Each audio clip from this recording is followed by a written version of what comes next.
الحمدللہ رب العالمین والصلاة والسلام علی سید الانبیاء والمرسلین وعلی آلہ وصحبہ اجمعین، اما بعد۔ محترم بزرگوں، عزیز بھائیوں اور پیارے طلباء کرام، آج ہم نے ایک نہایت اہم اور بنیادی موضوع پر گفتگو کرنے جا رہے ہیں: طلباء کی ذمہ داریاں۔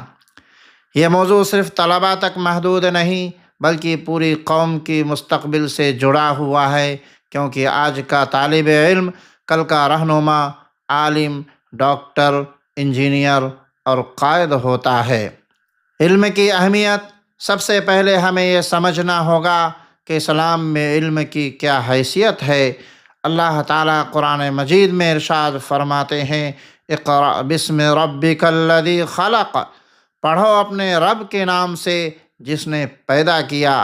یہ پہلی وحی ہے جو اس بات کی دلیل ہے کہ اسلام کی بنیاد ہی علم پر رکھی گئی ہے۔ ایک اور مقام پر اللہ تعالیٰ فرماتے ہیں: قل هل يستوي الذين يعلمون والذين لا يعلمون، کیا جاننے والے اور نہ جاننے والے برابر ہو سکتے ہیں؟ نبی کریم صلی اللہ علیہ وسلم نے فرمایا: طلب العلم فریضہ علی کل مسلم، یعنی علم حاصل کرنا ہر مسلمان پر فرض ہے۔ پہلی ذمہ داری نیت کی اصلاح۔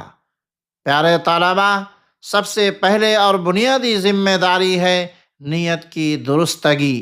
نبی کریم صلی اللہ علیہ وسلم نے فرمایا: انما الاعمال بالنیات، اعمال کا دار و مدار نیتوں پر ہے۔ آج ہم تعلیم حاصل کیوں کر رہے ہیں؟ صرف نوکری کے لیے، صرف پیسہ کمانے کے لیے، یا اللہ کی رضا اور دین کی خدمت کے لیے؟ اگر نیت خالص ہوگی تو علم میں برکت ہوگی، ورنہ علم بھی وبال بن سکتا ہے۔ دوسری ذمہ داری محنت اور لگن۔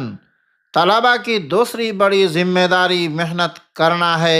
اللہ تعالیٰ فرماتے ہیں: وَأَن لَّيْسَ لِلْإِنسَانِ إِلَّا مَا سَعَىٰ، انسان کو وہی ملتا ہے جس کی وہ کوشش کرتا ہے۔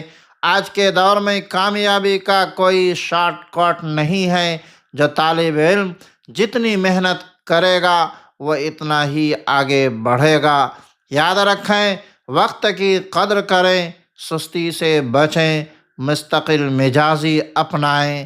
تیسری ذمہ داری اساتذہ کا احترام۔ طلباء کی کامیابی میں اساتذہ کا بہت بڑا کردار ہوتا ہے۔ اسلام ہمیں ادب سکھاتا ہے۔ حضرت علی رضی اللہ تعالیٰ عنہ کا قول ہے کہ جس نے مجھے ایک حرف سکھایا میں اس کا غلام ہوں۔ آج ہم دیکھتے ہیں کہ بعض طلباء اساتذہ کا احترام نہیں کرتے، مذاق اڑاتے ہیں، بات نہیں مانتے۔ یہ بہت بڑی محرومی ہے۔ کامیاب طلباء کی پہچان: استاد کی عزت، ادب کے ساتھ سوال، نصیحت کو قبول کرنا۔ چوتھی ذمہ داری وقت کی قدر۔ وقت زندگی کا سب سے قیمتی سرمایہ ہے۔ نبی کریم صلی اللہ علیہ وسلم نے فرمایا: دو نعمتیں ایسی ہیں جس میں اکثر لوگ خسارے میں ہیں، صحت اور فراغت۔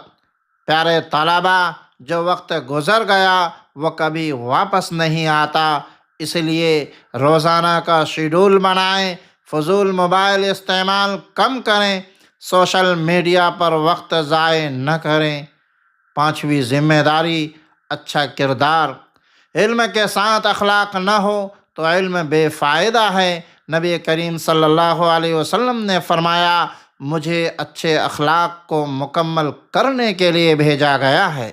طلباء کے لیے ضروری اخلاق: سچائی، امانت داری، عاجزی، صبر۔ اگر طالب علم کا کردار اچھا ہوگا تو وہ جہاں جائے گا عزت پائے گا۔ چھٹی ذمہ داری برے ماحول سے بچنا۔ آج کا دور فتنوں کا دور ہے۔ طلباء کو کن چیزوں سے بچنا چاہیے؟ بری صحبت، فحش مواد، نشہ آور چیزیں، بے مقصد گھومنا پھرنا۔ نبی کریم صلی اللہ علیہ وسلم نے فرمایا: المرء علی دین خلیلہ، انسان اپنے دوست کے دین پر ہوتا ہے۔ اس لیے اچھے دوست کا انتخاب بہت ضروری ہے۔ ساتویں ذمہ داری، دین اور دنیا کا توازن۔ پیارے طلبا، اسلام ہمیں صرف دنیا نہیں بلکہ آخرت کی بھی فکر سکھاتا ہے۔ اس لیے نماز کی پابندی کریں، قرآن کی تلاوت کریں، دینی علم بھی حاصل کریں۔ آٹھویں ذمہ داری، علم پر عمل۔ علم حاصل کرنا کافی نہیں بلکہ اس پر عمل کرنا ضروری ہے۔ قرآن میں آتا ہے کبر مقتا عند اللہ ان تقولوا ما لا تفعلون، یعنی اللہ کے نزدیک یہ بات بہت ناپسندیدہ ہے کہ تم وہ کہو جو کرتے نہیں۔ اس لیے جو سیکھیں اس پر عمل کریں، دوسروں کے لیے نمونہ بنیں۔ آخر میں سوال یہ ہے کہ کامیاب طالب علم کون ہے؟ جس کی نیت خالص ہو، جو محنتی ہو، جو استاد کا ادب کرے، جو وقت کی قدر کرے، جس کا کردار اچھا ہو، جو دین اور دنیا میں توازن رکھے۔ اللہ تعالیٰ سے دعا ہے، یا اللہ ہمارے طلباء کو علم نافع عطا فرما، ان کی نیتوں کو خالص بنا دے، انہیں محنتی، بااخلاق اور کامیاب بنا دے، انہیں دنیا و آخرت میں سرخرو عطا فرما۔